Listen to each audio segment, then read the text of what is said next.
आपको जब भी ऐसा लगे कि आप डीमोटिवेटेड हो रहे हैं, देखिए मोटिवेशन के दो तरीके होते हैं।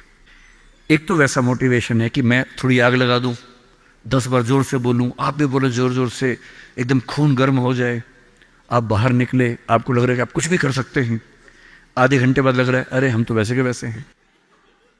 एक तो वो मोटिवेशन है जो आधे एक घंटे वाला होता है, उसमें मेरा कोई इंटरेस्ट नहीं है, ना मैं वैसा मोटिवेटर बनना चाहता हूं। असली मोटिवेशन कहां से आता है? एक तो असली मोटिवेशन ऐसा नहीं होता कि 1 साल में एक स्पीच सुनी, 1 साल के लिए मोटिवेट हो गए, नहीं। असली मोटिवेशन आता है जिंदगी की जरूरतों से, आसपास से, डेली लाइफ से आता है। और डेली लाइफ से मोटिवेशन चाहिए तो क्या करना चाहिए? ये मैं 3-4 टिप्स दे रहा हूं, आप सब इसको फॉलो करें, आपको डीमोटिवेशन कम से कम नहीं होगा। एकदम आराम से जिंदगी जीनी है, दुखी होना ही नहीं है। सबसे पहली बात, अपने आप से इतनी उम्मीदें नहीं पाल लेनी है जो पूरी नहीं हो सकती। और मैं आमतौर पर जब मोटिवेशन के लिए कोई मुझसे कहता है ना, मैं कहता हूं बच्चों को मत बुलाइए, उनके पेरेंट्स को बुला लीजिए। पेरेंट्स को समझाना ज्यादा जरूरी होता है कि बच्चों से इतनी उम्मीदें ना पाल लें कि बच्चों को जीना मुश्किल हो जाए। पेरेंट्स की एजुकेशन ज्यादा जरूरी है। भाई मैं देखता हूं मेरा बेटा पढ़ने में ठीक है, बहुत तोप नहीं है, मैं चाहता भी नहीं कि तोप बने, ठीक से पढ़ ले, मस्त रहे एकदम। पर हमारे गली मोहल्ले में कुछ बच्चे तोप हैं, उनके माता पिता रात दिन लगे रहते हैं, मम्मी फिर से 10th क्लास कर रही हैं, पापा भी 10th क्लास कर रहे हैं, बच्चा भी कर रहा है, रात दिन माँ बाप भी पढ़ा रहे हैं उसको, बच्चा भी पढ़ रहा है, पूरी फैमिली 10th क्लास कर रही है।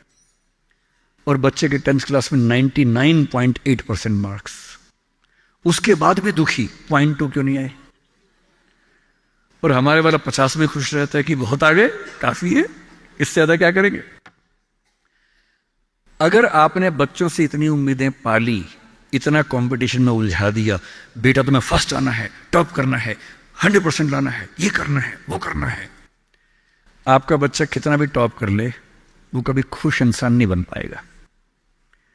और पेरेंट्स के लिए सबसे जरूरी होना चाहिए कि आपका बच्चा खुश रहे, ठीक इंसान बन जाए, आपके बुढ़ापे में आपकी चिंता कर ले, मन ही मन आपसे नफरत ना करने लगे। जब मेरे पास बच्चे अकेले में आके बात करते हैं, कभी कभी रोते हुए बोलते हैं मुझे अपने पेरेंट्स से नफरत है, नफरत। उन्होंने मुझे एक मशीन समझा अपनी इच्छाएं पूरी करने के लिए। मेरा मन था ये करने का, धमका धमका कि ये फील्ड दिलवाई जो फील्ड मेरा स्वधर्म है ही नहीं। मैं रोज पढ़ता हूं रो रो के, मेरा मन नहीं करता पढ़ने का क्योंकि मेरी फील्ड थी ही नहीं। इसलिए आप सबसे कह रहा हूं, हर व्यक्ति हर काम नहीं कर सकता, पर हर व्यक्ति कुछ ना कुछ अच्छा कर सकता है। और वो कुछ ना कुछ अच्छा क्या है? जो आपका स्वधर्म है। इतने उम्मीद मत पालिए। मसलन क्रिकेट भारत का शौक आजकल सब लोगों को हो गया है, लाखों बच्चे क्रिकेट खेल रहे हैं गली मोहल्ले में, सबको आईपीएल में आना है, सबको भारत की टीम में आना है। पर भारत की टीम में कुल 16 लोग आएंगे, उनमें भी 11 खेलेंगे, 5 बाहर बैठेंगे। और लाखों लोग क्रिकेट खेल रहे हैं, रात दिन की टीम में आना है।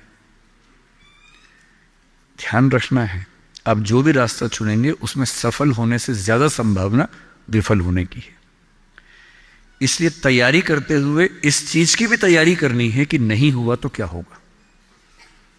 और मैं बच्चों को बार बार कहता हूं, जिंदगी बहुत बड़ी है, नौकरी जिंदगी का एक छोटा सा हिस्सा है।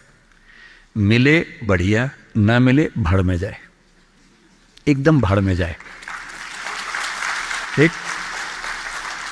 और मैंने खूब देखा है, आईएएस आईपीएस बनने के बाद भी कुछ लोग आत्महत्या कर लेते हैं, दुख से, तनाव से, परेशानी से। और मैंने देखा कुछ लोग छोटी सी नौकरी में इतने मस्त मौला होते हैं कि जिंदगी की हर खुशी जैसे उनके पास ही है। अंत में खुश रहना है तो उसके लिए कोई एक नौकरी जरूरी थोड़ना है, मिलेगी तो बढ़िया है, ना मिले तो भाड़ में जाए। तो अपना तकिया कलाम बना लीजिए। तकिया कलाम का मतलब अपनी एक पंच लाइन बना लीजिए, अपनी एक मिशन स्टेटमेंट बना लीजिए कि ताकत लगाएंगे, पूरी पूरी ताकत से कोशिश करेंगे कि जो मैं चाहता हूं, जज बनना है, पॉलिटिशियन बनना है, आईएएस बनना है, जो बनना है बनूं। उद्यम करना है उद्यम करूं, स्टार्टअप करना है स्टार्टअप करूं, पर नहीं हुआ। कोई पूछे ना अगर नहीं हुआ तो बोला भाड़ में जाए, क्या हो गया नहीं हुआ तो कुछ और करेंगे, तू नहीं कोई और सही, कोई और नहीं कोई और सही। ये इंसान के बारे में नहीं, अभी नौकरी के बारे में है। ये नौकरी नहीं तो कोई और नौकरी सही, कोई और नौकरी नहीं तो कोई और नौकरी सही, ऐसा क्या है, हजार ऑप्शन है। तो खुद से उम्मीदें कम। दूसरा, अपने आसपास 3-4 लोग ऐसे रखिए जो कायदे के लोग हो। आपके जो दोस्त होते हैं ना, जो सबसे अच्छा दोस्त है वो पूरा दोस्त नहीं होता, थोड़ा सा दुश्मन भी होता है। हर दोस्त और दुश्मन का पैकेज होता है। वो आपसे जलता भी सबसे ज्यादा है, लेकिन दोस्त भी है। आपके राज रखता है। आपके पेरेंट्स को वो सब नहीं बताता जो पेरेंट्स पूछते हैं उससे, क्योंकि आप भी नहीं बता रहे उसके पेरेंट्स को। एक म्यूचुअल अंडरस्टैंडिंग है। लेकिन जब दोस्त ऐसा होता है ना कि दूसरा दोस्त सफल हो जाए तो हमें जलन होती है, ईर्ष्या होती है, जो कि नेचुरल है। दुखी नहीं होना है। कोई दोस्त आपको पूछे अगर मैं सिलेक्ट हो गया तो नहीं हुआ तो जलन होगी, झूठ मत बोलना हाँ होगी, नॉर्मल है, सबको होती है, मुझे भी होगी, लेकिन इतनी नहीं होगी कि मैं तेरे खिलाफ कुछ काम करना चाहूं। थोड़ी होगी, ह्यूमन बीइंग हूं, ह्यूमन साइकोलॉजी है, तो मैं उससे कैसे बच सकता हूं। अपने आसपास 3-4 ऐसे लोग रखिए जो जनरली पॉजिटिव रहते हों, मनहूस ना हो। यह दुनिया मनहूस लोगों से भरी हुई है। आप कुछ भी करने लगेंगे, आप कहेंगे मैं सोच रहा हूं कि अपना काम शुरू करूं, लोग कहेंगे अरे पागल मर जाएगा, अरे पागल, तेरे खानदान में किसी ने किया आज तक, अरे तेरे बस की बात नहीं है, अरे छोड़ दे, तुझसे होगा ही नहीं, मैंने पहले ही कहा था नहीं होगा। इन मनहूसों से दूर रहिए। ऐसे 2-4 लोग जो थोड़ा पॉजिटिव हों और सोच समझ के सलाह दे। जैसे आप कहें कि मैं सोच रहा हूं कि मैं आईएएस की तैयारी कर लूं, आपका दोस्त कहेगी देख भाई मैं तेरे साथ हूं, सपोर्ट करूंगा, लेकिन ये 3-4 बातें हैं, पहले सोच लो। इन बातों पे अगर ठीक लगे तो आगे बढ़ो, क्योंकि लंबी स्ट्रगल है। हाँ, स्ट्रगल करोगे तो मैं साथ में हूं, कोई दिक्कत नहीं आएगी। तीसरा, छोटे छोटे टारगेट्स, छोटा छोटा कंपटीशन जीवन में रखिए। एक लंबी यात्रा एक झटके में नहीं होती है, बहुत छोटे छोटे टारगेट से पूरी होती है। जैसे मैं रोज 8 घंटे पढ़ूंगा, आज मुझे इतना सिलेबस कर लेना है, उतना कर लीजिए। एक टाइम टेबल बना लीजिए। टाइम टेबल हमेशा पूरा नहीं होता है, वीक में 5 दिन पूरा हो जाए सही है, 2 दिन नहीं होगा। क्योंकि इस उम्र में क्या होता है कि 5 दिन पढ़ लिए, 6 दिन जा रहे थे, किसी को देख के अच्छा लग गया, अब उसी की याद में खोए हुए हैं, पढ़ाई नहीं हो रही है। तो वो भी करना है ना, इंसान बने रहना है, मशीन नहीं बनना है। तो 5 दिन पढ़िए, 6 दिन मोहब्बत का रखिए, दोस्ती का रखिए, खेलने का रखिए, और इन सब चीज़ों को मैनेज करते हुए एक अच्छी लाइफ के साथ अगर टारगेट्स लेके चलेंगे, छोटा छोटा कंपटीशन अपने दोस्तों के साथ करते हुए आगे बढ़े, तो मोटिवेशन आमतौर बना रहता है।